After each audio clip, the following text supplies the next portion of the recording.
प्रश्न दिया है कि बिंदुओं 4y और 12 3 के बीच की दूरी 10 मात्रक है।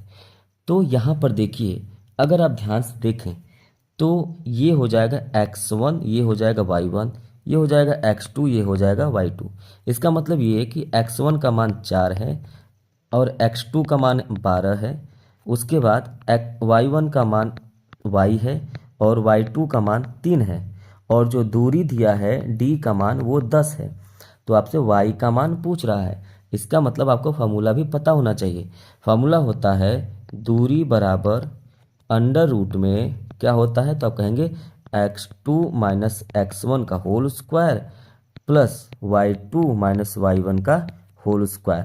तो यहाँ पे सभी का मान तो दे रखा है, दूरी बराबर 10 दे रखा है, अंडर रूट में x2 का मान 12 है माइनस x1 का मान कितना है, तो कहेंगे 4 है, इसका होल स्क्वायर प्लस y2 का मान कितना है, तो कहेंगे 3 है, y1 का मान कितना है आपको y है, अब उसका भी होल स्क्वायर 10 बराबर हो जाएगा अंडर रूट में 12 में से 4 गया 8 का स्क्वायर प्लस 3 माइनस वाई का होल स्क्वायर 10। अब यहाँ पे इस 10 बराबर क्या हो जाएगा अंडर रूट में 64 प्लस 3 माइनस वाई का होल स्क्वायर। अब आप एक काम करेंगे कि दोनों पक्षों का स्क्वायर कर दीजिए। दोनों पक्षों का वर्ग करने पर तो इधर 10 का स्क्वायर कर देंगे, ठीक है, और इधर अंडर 64 प्लस 3 माइनस वाई का होल स्क्वायर, इसका स्क्वायर कर देंगे। इस स्क्वायर से अंडर रूट कट जाएगा, तो इधर क्या बचेगा, तो आप कहेंगे 10 का स्क्वायर बचेगा, मतलब 100 बराबर इधर हो जाएगा 64 प्लस 3 माइनस वाई का होल स्क्वायर, यहीं बचेगा। 64 को भी आप इस तरफ भेज दीजिए, 100 माइनस 64 बराबर 3 माइनस वाई का होल स्क्वायर, नहीं बचेगा। जबकि अब ये क्या हो जाएगा, कहेंगे 36 हो गया, 3 माइनस वाई का होल स्क्वायर को इसका इस तरफ भेजेंगे तो ये अंडर रूट में चेंज हो जाता है, मतलब अंडर रूट 36 बराबर हो जाएगा 3 माइनस वाई।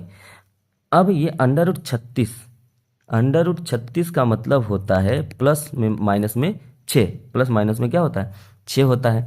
तो अब यहाँ पे तो ये हो जाएगा प्लस माइनस 6 बराबर 3 माइनस वाई।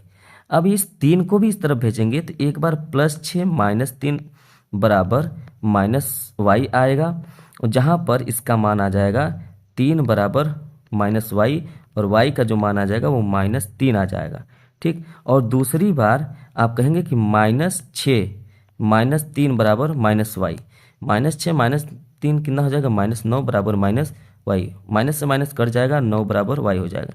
दूसरी बार वाई का मान 9 हो जाएगा। तो जो आपको लगे वो सही है, लेकिन यहाँ पे दोनों के दोनों मान सही है, वाई का मान 9 भी होगा, वाई का मान 3 भी होगा। उम्मीद है कि ये प्रश्न आपको समझ में आया होगा। समझ में आए तो लाइक करिए, कोई भी डाउट है तो आप डाउट को क्लियर करने के लिए कमेंट कर सकते हैं। सब्सक्राइब जरूर करें।